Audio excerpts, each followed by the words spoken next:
ఆమ్, నాకు ఇలాంటి ఎక్స్పీరియన్సెస్ లేవు. కానీ చిన్నప్పటి నుంచి నేను ఎవరికి చెప్పుకోలేక నాలోనే ఉండిపోయిన విషయాలను మీ అందరితో షేర్ చేసుకోవాలనుకుంటున్నాను. నేను ఇలా సింగిల్గా రోడ్ ట్రావెల్ చేయడం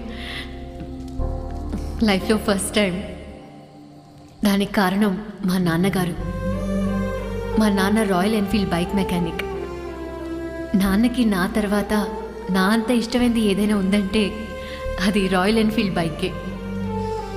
నాకు 10 years ఉన్నప్పుడు మా నాన్న ఇదే రాయల్ ఎన్ఫీల్డ్ బైక్కి ఓ కొత్త టెక్నాలజీ అప్డేట్ చేసి ప్రపంచానికి పరిచయం చేయాలనుకున్నాడు. డెమో ఇవ్వడానికి నేను నాన్న లదాఖ్ వెళ్ళడానికి సిద్ధమయ్యాం. ఆ రోజు ఉదయాన్నే లేచి అంత సర్దుకుని